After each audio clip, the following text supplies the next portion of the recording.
must say one thing before moving forward about the previous panel. I heard the word doctor so many times during this panel, and here's a doctor standing in front of you. And this doctor, you're speaking a lot about electronic communication. I went to learn medicine because I enjoy direct communication between people. This is the reason why I went to learn medicine.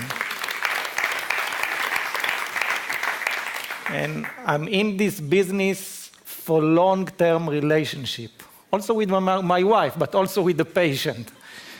And I don't know what to tell you, if it will happen, if it's good or if it's bad, but there are some things that you can learn only by sitting in the same room with the patient, getting into, not into his blood test, getting into his mind and understanding what he wants to reach, where he wants to go.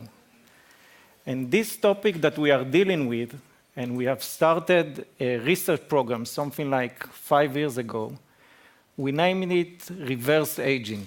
This is the first time that I'm using this name because usually we refer to one specific title or one specific disease. But this is the program, this is the reverse aging. And when we are speaking about reverse aging, we need to understand what we are doing. We have aging. It's happened to all of us. And there is, by the way, a huge question that we will not get into it.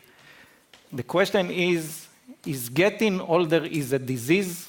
I'm just dropping you that question and you will have to think about it. There is anti-aging, when we want to stop it, and when there is a reverse aging. And when we are speaking about reverse aging, we are not aiming to immortality. That's not where we are. What we want is we want a good quality of life. What we want is that we want that when we are going down, and we all going down, we want to go down with our heads up. That's the way I want to go to. And this is our mission.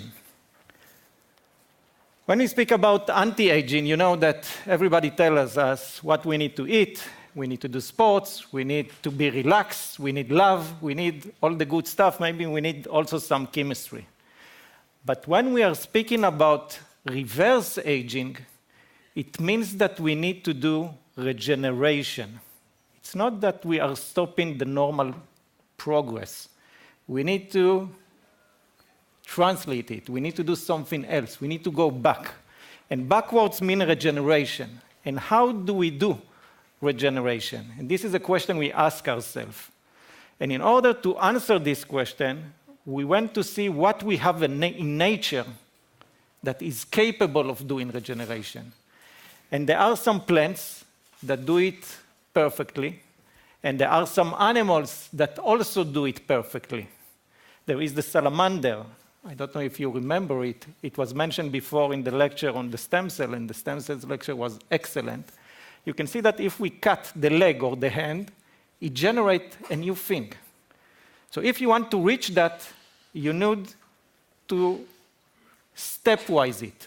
You need smaller targets in order to reach the big target. And if we want to do regeneration, what we will need a trigger, because otherwise there will not be a need to do something that demand energy. Of course, we will need the omnipotent stem cells, which is the stem cells we spoke about. We will need energy, because any process needs energy, and we will need a supporting environment. All of us, if we don't have a supporting environment, we are all going down. Let's start with the trigger. You can see that if you can take a plant and you can change the location of the light, you will see that the plant will go into the light direction. We also have direction in our body, or the animal's body. We can measure it by electric measurement. What we need, it was well spoken, it's the omnipotent stem cell. This is the salamander.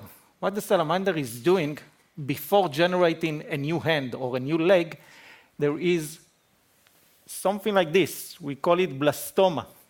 And in the blastoma, we have a lot of energy, a lot of oxygen that is going inside, and we have a lot of omnipotent stem cells that can differentiate into the different things that we needed. That's what we want to do. So how do we do it in humans? We spoke about the stem cells. We spoke about the ability to take stem cells from our body, replicate it in the lab, and then inject it. But we have to think more. We have to think ahead. And the question is, can we stimulate our body to generate and mobilize stem cell? Is it possible to stimulate the person, not to take it into the lab? If we can do that, it will be excellent. And we can do that. One of the ways to do that is by taking a patient and giving him a step function of oxygen, meaning increasing the blood oxygenation from 100, where we are now, to something like 2,000, 1,500, and then taking it down.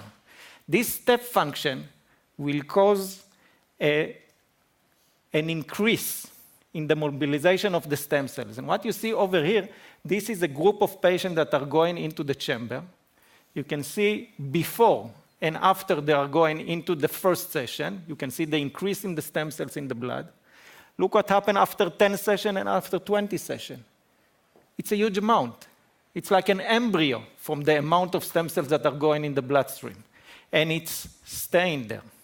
And it's a dose effect. If we are increasing the amount of oxygen, we will get more stem cells. Of course, there will be a certain point when we will reach toxicity, and we don't want to be there.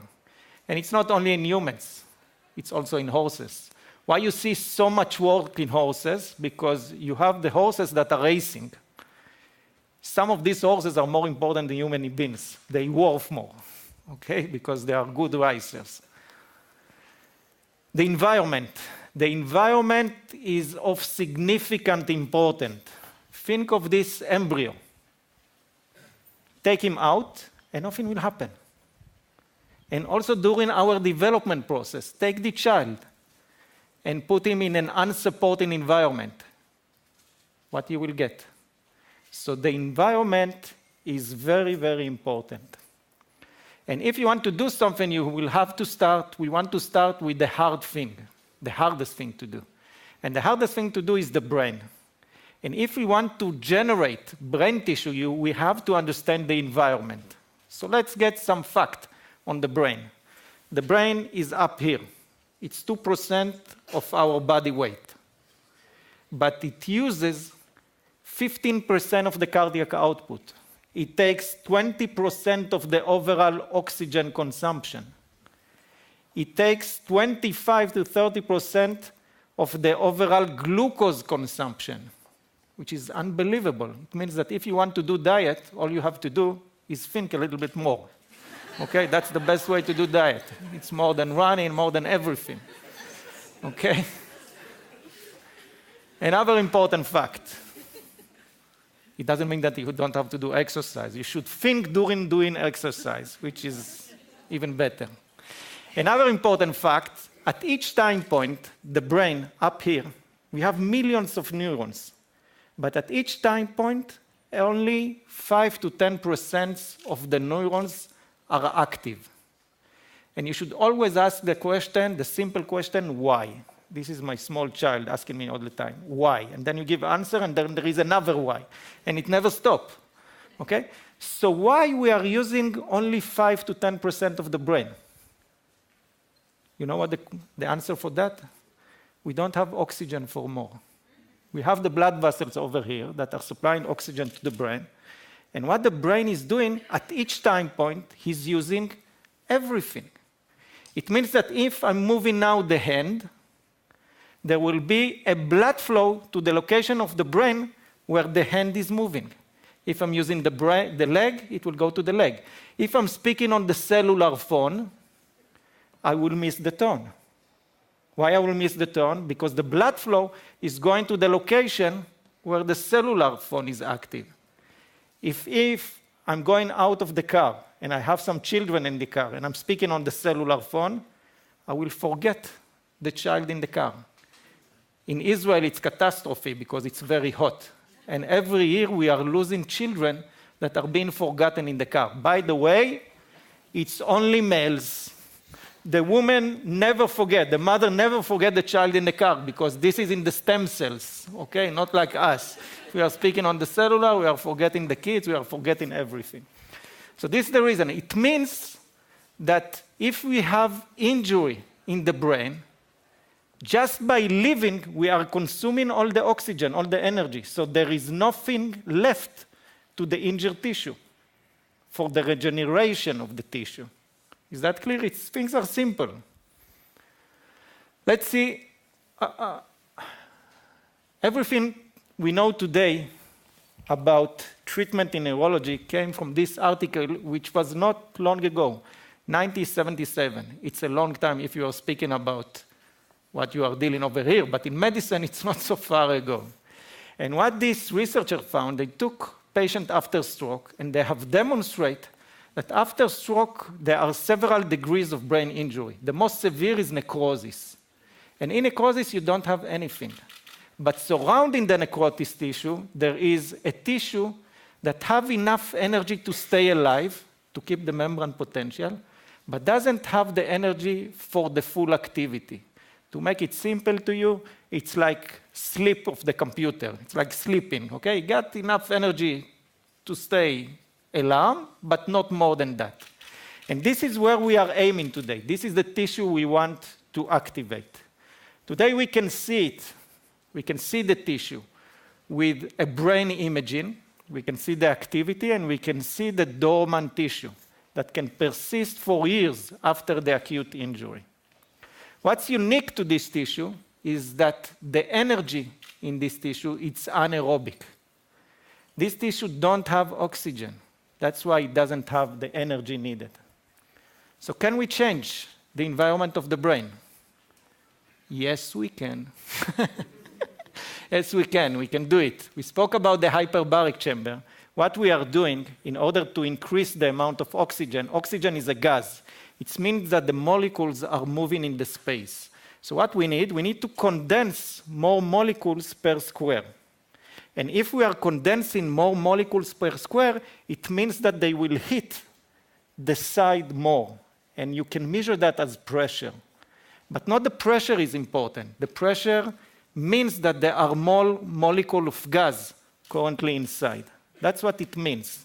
Okay? By increasing that, we can increase the amount of blood, of oxygen we have in the blood. You can see on the right side, that's what happened in the hyperbaric environment. And this oxygen, we are increasing the oxygen. We have enough for our maintenance, but also for the regeneration. Does it work? It works. Otherwise, I wouldn't be here, yes? But to demonstrate to you that it works, when we want to measure something in the brain, we need the permission to attack the patient, meaning to get transducer inside the brain. And in order to do that, we are taking the most severe patient. We're taking the patient with the severe traumatic brain injury, okay, where we have the license to attack them directly. And we are measuring the oxygen in the brain. And what you see over here, this patient, I don't have how to let you see it, but this patient with severe are going into the chamber, and we can see the increase of oxygen in their brain, and it persists for 5 hours, 6 hours, 8 hours after they are going down. And once we are increasing the oxygen in the brain, we see that the metabolism of the brain is going up immediately. It's like, if to compare it to something from our area in Israel, you know, it's like you're walking in the desert and you cannot walk anymore. You don't have enough water, and then you get dizzy. Then you get water, and you can start running. That's what happened over here. Once you are giving the oxygen, every bit is being running faster. If we will see different researchers focusing on the hyperbaric effect of the brain, you will see that many things are happening. Some groups are focusing on the brain barrier, some focusing on a specific neurons. But what's happened over here is this. We are bringing the energy that is needed for the rehabilitation, for regeneration of the tissue. The body can do amazing things.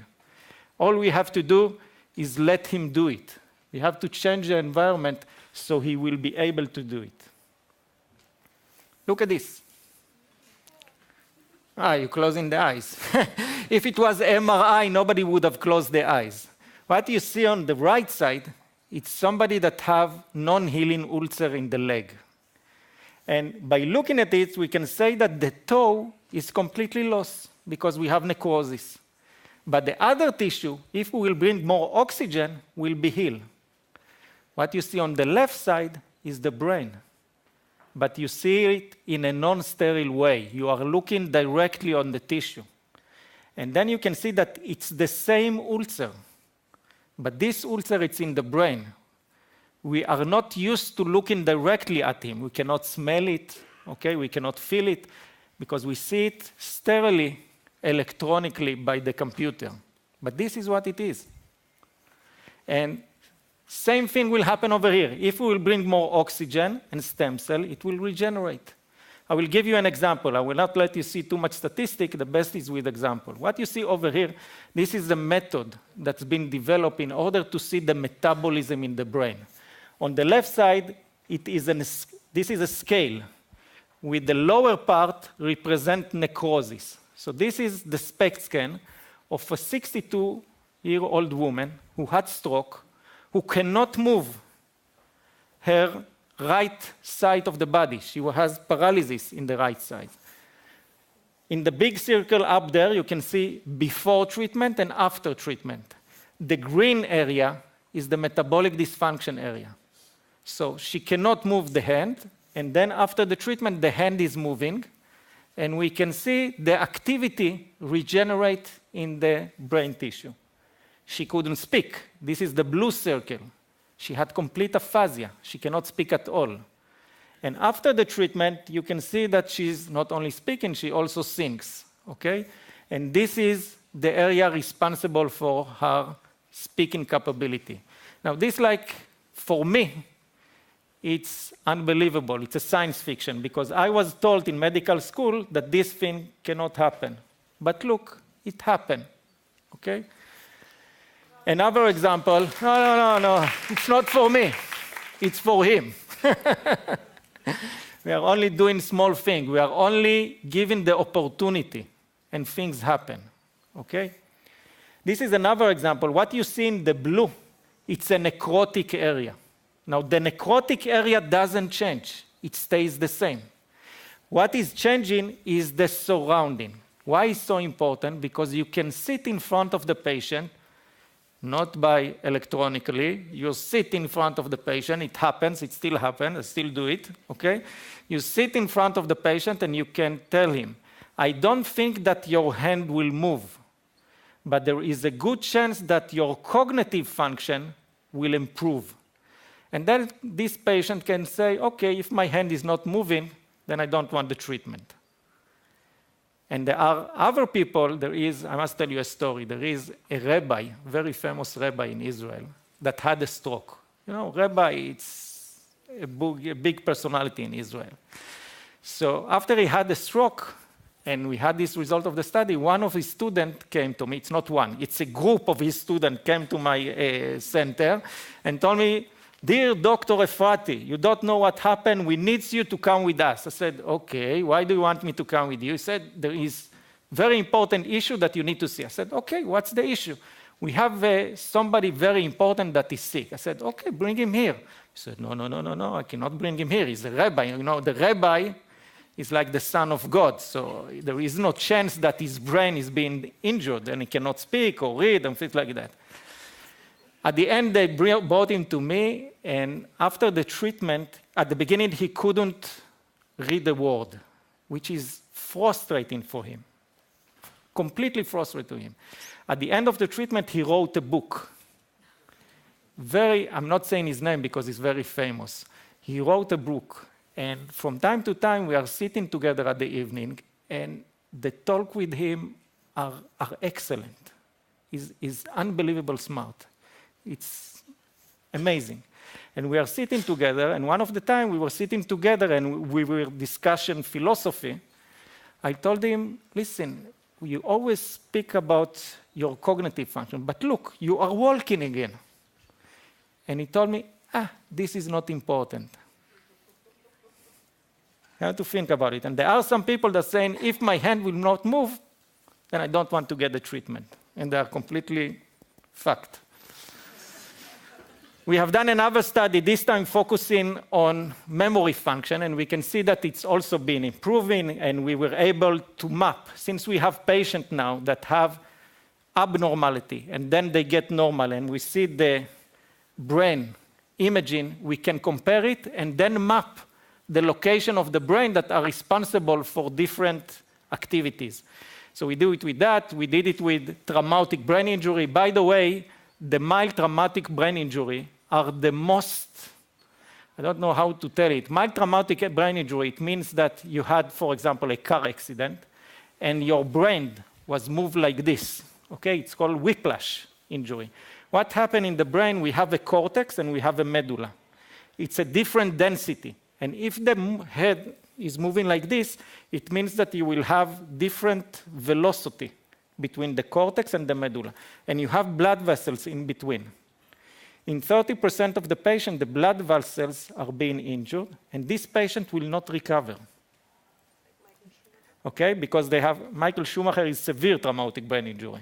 Okay, but mild traumatic brain injury meaning that they don't have any motor dysfunction after the injury. All they have is cognitive dysfunction. Why it's so frustrating? Because the normal MRI and the normal CT looks normal.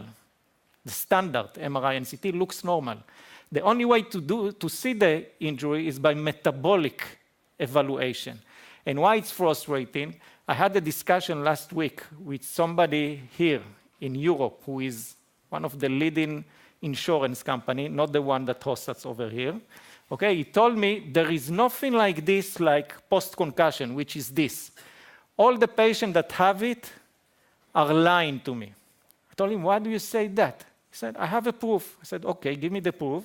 He said, look, if you are looking at the Far East or the developing country, you don't have any post-concussion in this country. I said, yes. If all your work that you need to do is during the day is to take something from one place to the other, then that's okay. But if you need to work with your brain and your cognitive function are impaired, then you get out of work, out of society, out of everything. So this patient, we are losing them. And it's very important to see the metabolic imaging of the brain. And when we are looking at the metabolic imaging, look at this example. This is a 52-year-old woman that had mild TBI.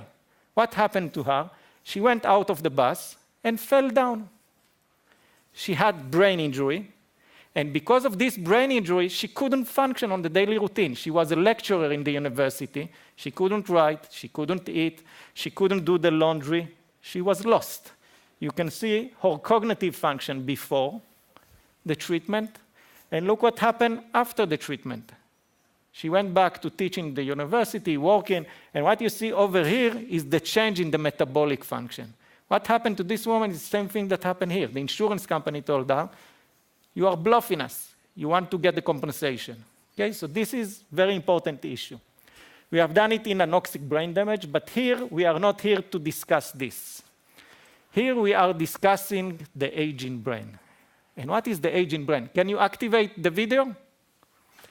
This is an excellent work done in the US. What they have done, they have took people, healthy people, 75 years or older, and completely normal. None of them have the stroke, okay? And they did a weekly MRI to them. Okay, every week they done MRIs. Amazing, okay? Amazing. And look what happened. This is on a weekly basis. Whoops, this is a stroke. Disappear. Another stroke. Disappear. Stroke is an ischemic event, okay? It's blockage of the blood vessel. Look what happened over here. It's amazing.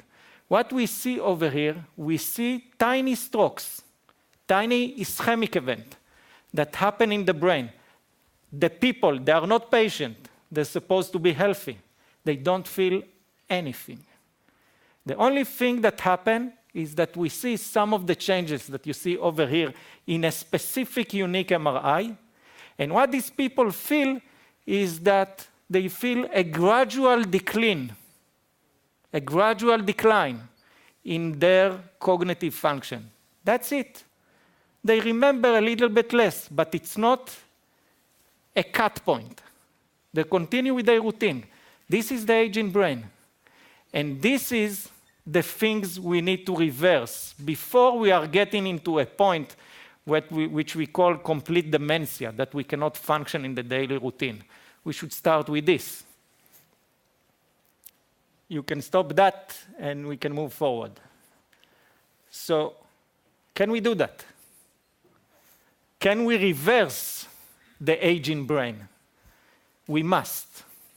And we can do that by generating new blood vessels, by angiogenesis. That's what we need to do. How can we induce angiogenesis? In order to induce angiogenesis, we will need energy, because we need to build up new blood vessels. Another thing that we will need stem cells, of course, and we will need the trigger. So let's do it. We know how to do it now.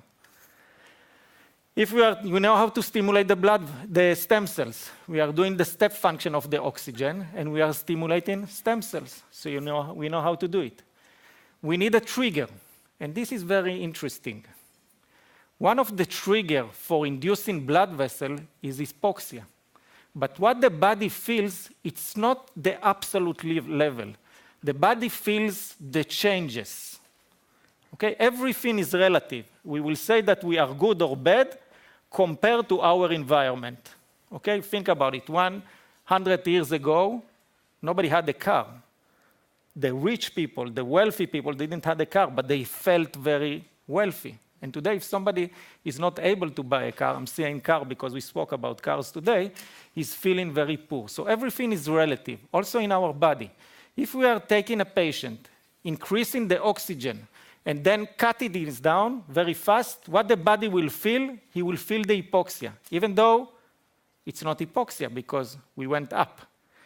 And he will secrete in the tissue. There will be a secretion of HIF, which stands for hypoxic inflammatory inducible factor. Hypoxic inducible factor, and here you are looking at the brain of mice and rats, but this is the brain of mice where the HIF is being induced even though we are increasing oxygen. And we can see, because we have the trigger, the HIF, because we have the oxygen, and because we have the stem cells, we see new blood vessels in the brain of a mice. But we are not mice. Okay? At least not the brain. The brain is a little bit different. And sometimes we write a book, We Are Not Mice, and put a mice near in front of the man, and because all the research today is being done on mice and rats. What happened in human beings? Look over here. This is a perfusion MRI. We can see the blood flow of patients who had traumatic brain injury. The upper line represents what happened before treatment. They are 10 years after the injury. The middle line represents after the treatment, and the bottom line represents the data. Everything that is in red is 40% improvement, yellow 50% improvement, etc., etc. You can see that we have new blood perfusion, new blood vessels, and it means that we can induce angiogenesis in the human brain, which is amazing. Now let's go back to what we want. Can we reverse the mild cognitive impairment? What you see over here, I chose to bring that. This is a very important man in Israel. He's a 65-year-old guy. He's a CEO of a high-tech technology. I will not say his name because many of you will know him. He came to me and he told me, Shai, I need to meet you. I said, you need to meet me. Come, let's drink a coffee. He came, and he told me, Shai, I'm not good. My cognitive function are not good. I said, what? Your cognitive function not good? Look what you are doing all the day. It's amazing. He said, no, I'm not good. I used to remember 24 numbers sequentially, no matter what you tell me. Now I remember only 10. I told him, I don't remember even 5. So you remember 10, then it's great. He said, no. For me, it is a decrease. Told him, okay, let's do metabolism, brain imaging of the metabolism of your brain. And we did it. And the upper line, you see it. And since it was abnormal, we gave him the treatment. This is after the treatment below. And again, what you see in the bottom line is the change. The black area are the ones that are stay the same. The yellow are up to 10% improvement, red 20% improvement, and white 30% improvement. In addition to what you see over here, he repeats to remember, he gained his memory back, and now he's remembering again 24 numbers in a sequence, which is amazing. So everything is relative. For him, it was the starting of the decrease. And what will happen now, every time he will go down from 24 to 20, he will come and get a booster to gain him back to 24. So we think that this is the real brain. But in males, this is the small brain. The big brain lies down here, okay? This is the real brain of the males. And erectile dysfunction, it's something that is also related to blood perfusion, okay? To oxygen supplement. If we want to get erectile, it means that we have a good blood flow. If we don't have good blood flow, it will go down, okay? Or at least will not be as hard as needed.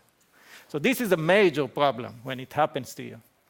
And what you see over here, it's the same thing, okay? What you see over here on the left side, you can see the penis with the blood flow before treatment of somebody that has erectile dysfunction, meaning his erectile was not hard enough.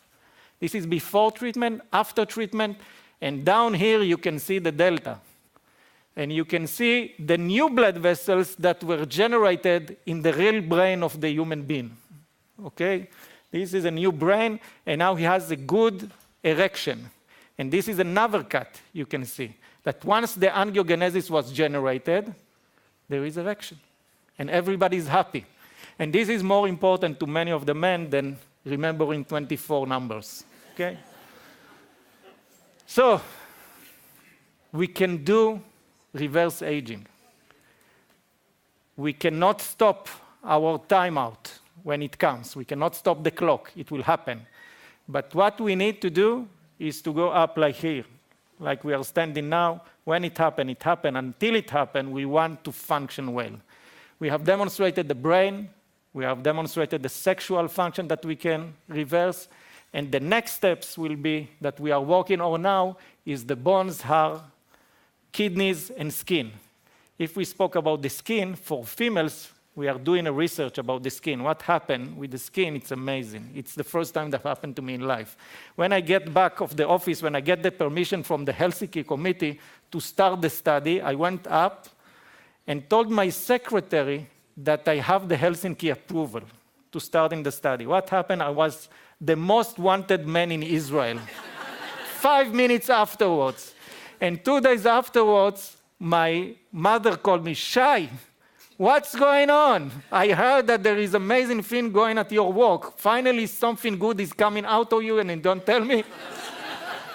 So this is the skin in the human being, in the female. So for the male, it's probably the erectile dysfunction, and the skin is for the female. So these are the things that we are working now, and we hope to succeed. I'm standing in front of you, but currently there is quite a large multivariant group that's working on this project. I believe in working together, people that are coming from different disciplines, that are coming from physics, math, philosophy. The physicians in this group are the less smarter one. We only look that way, but we are not. So this is the group that is working, and we hope to bring you good news. Thank you very much.